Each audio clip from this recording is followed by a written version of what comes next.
ఏంటి తొందరనే తాత? ఏంటి తాత తొందరగా వచ్చినావు ఈరోజు? పని లేదా ఆడ? ఉన్నదిరా, పని ఉన్నది కానీ ఇక ఏమైంది? ఏమైందంటే ఏం చెప్పాలి, అప్పుడు మా సార్ వచ్చిండు. ఎందుకు ఏమన్నా అన్నాడేంది? ఏమైంది లేదురా, పైసలు ఇచ్చిపోయాడు. అంటే బాధపడతాము. ఏమోరా ఇక అంత రంది అనిపిస్తుంది. ఎందుకు తాత ఏమైంది? అప్పుడు ఏమైందంటే ఆకలి అవుతుంది. అసలు టైం ఎంత అయిందో ఏం కథ మరి టైం.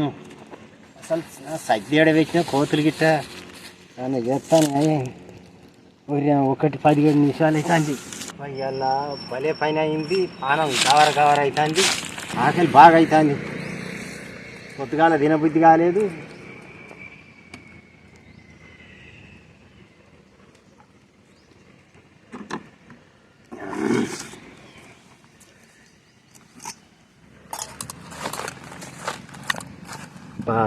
నిన్న టమాటాల కూర అయింది, ఇవాళ టమాటా కూర అయింది. ఈరోజు టమాటాల కూర అసలు తినబుద్ధి అయితే లేదు. ఏం చేస్తాం మరి. ఇవాళ మా సార్ వస్తానన్నాడు. మరి ఏ కారణం చూసినా అట్నే కనబడుతుంది. మరి ఎప్పుడు వస్తాడో ఏం కథ. ఇక బోధిన అయితే ఇక్కడ కూర్చుంటా.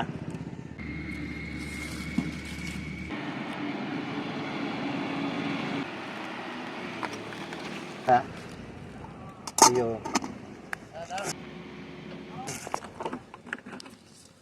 సార్ వస్తాను. నమస్తే సార్. ఏం సార్ బాగా పెద్ద మనిషి? సార్ బాగా జీతం పైసలు అడిగినావు కదా? అడిగిన సారు బియ్యం లేవని ఆనాడు నిన్ను అడిగిన. సార్ మీరు కూడా వచ్చిరా? నమస్తే. అయ్యో 3 4 5 ఇచ్చారు సారు. మాట్లాడుకున్నది అంతే కదా మనం. అబ్బా 6,000 ఇస్తానన్నావు కదా సారు. నువ్వు చేసిన పనికి అంతకంటే ఎక్కువ ఇస్తారా? ఎట్లా సార్ గట్లా అంటే 5,000కు గంతే పో. ఇంకా చూడరు సారు. ఎక్కువ నువ్వు చేసిన పనికి. ఎట్లా సారు గిట్లా ఎట్లా సార్ గట్ల అయితే? 4 5 6,000 ఇస్తానన్నాడు. 5,000 ఇచ్చాడు. ఇంటికన్నా వెళ్తే అంత నాకు మంచిగా అనిపిస్తలే. ఏం పువ్వ తినాలి ఈ పువ్వ చల్లగా ఉండదు. ఇంతగానం పని కావచ్చే.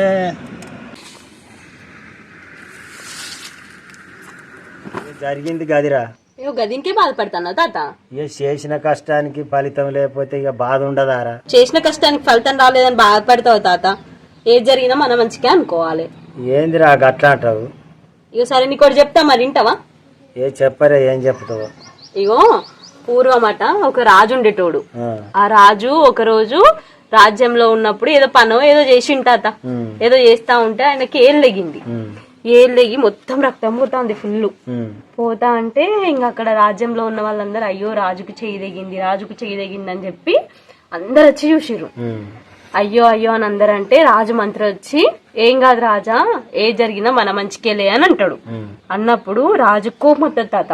అరే గీనేంది నా చెయ్యి తెగి నేను బాధపడతంటే వచ్చి నవ్వుకుంటా నీ మంచికే అంటాడు అని రాజు కోపం వచ్చి అప్పుడు రాజు ఏం చేస్తాడు తెలుసా? అక్కడ ఉన్న వాళ్ళందరినీ పిలిచి ఇగో ఈ మంత్రిని తీసుకుపోయి జైలు వేయండి, నాకు ఇట్లా అయితే అంతా నీ మంచిగా అంటాడు అని కోపంగా చెప్తాడు. ఇక అప్పుడు అందరు ఏం చేస్తారు, తీసుకుపోయి ఆయన జైలు ఎత్తారు. జైలు వేసినాక కొద్ది రోజులకి రాజు ఏం చేస్తాడంటే వేటకు పోతాడు తాత. ఇక మంత్రి లేడు కదా, ఉన్న సైన్యాన్ని పట్టుకొని వేటకు పోతాడు. ఆ వేటకు పోయిన టైంలో వేరే రాజ్యములకు దొరికిపోతారు వాళ్ళు. దొరికిపోయినాక ఇక ఆ రాజ్యములు ఏంటంటే కాళికామాత దేవి భక్తులు అనమాట. వాళ్ళు ఏం చేస్తారంటే దొరికిన వాళ్ళని దొరికినట్టు కాళికామాతకు బలిస్తారు. మళ్ళీ వాళ్ళు బలిచ్చుడు ఎట్లా ఇస్తారంటే ఒంటి మీద ఎట్లాంటి గాయాలు లేని వాళ్ళనే బలిస్తారు. అయితే ఇప్పుడు మన రాజు చేయికి దెబ్బ ఉన్నది కదా, ఇక దొరికిన వాళ్ళందరినీ తీసుకుపోయి ఆడ పెట్టి రాజు చేతికి దెబ్బ ఉంటది కదా, ఆ రాజుని తప్ప అందరిని బలిస్తారు. ఇక అప్పుడు రాజుకి అర్థమవుతుంది, అర్రే ఈ మంత్రి అందుకే అన్నట్టున్నాడు అంతా నీ మంచికే అని అనుకుంటాడు. అని ఇక మళ్ళా తొందరగా రాజ్యానికి వచ్చి ఇక మంత్రిని తీసుకురండి అని అంటాడు. మంత్రిని తీసుకొస్తారు. వచ్చినాక మంత్రిని చూసి మంత్రిని గట్టిగా పట్టుకొని నువ్వు ఆ రోజు ఇట్లా అంటే నాకు అర్థం కాలే మంత్రి, ఇందుకే అన్నావా అని అంటే అప్పుడు మంత్రి నవ్వుతాడు. నవ్వుతే రాజు అడుగుతాడు, ఎందుకు నవ్వుతున్నావు నువ్వు అని అడుగుతాడు. అంతా నా మంచికే రాజావారు అని అంటాడు. అగో గీనేంది, అప్పుడేమో నా మంచికి అన్నాడు, ఇప్పుడేమో ఈయన మంచికి అంటాడు, ఏంది మంత్రి అసలు మళ్ళీ ఎందుకు అట్లా అంటున్నావు అంటే ఇగో చూడు రాజా, అప్పుడు నువ్వు నన్ను బంధించకపోతే మీతో పాటు వేటకు తీసుకెళ్ళటోడి నన్ను కూడా. నా ఒంటి మీద ఏం గాయం ఉండకపోయేసరికి వాళ్ళకి దొరికినాం మనం. నా ఒంటి మీద ఏం గాయం లేకపోయేసరికి నన్ను కూడా బలిచ్చు. నువ్వు నన్ను ఇప్పుడు జైల్లో పెట్టబట్టే కదా ఈ రోజు నేను బతికున్నది.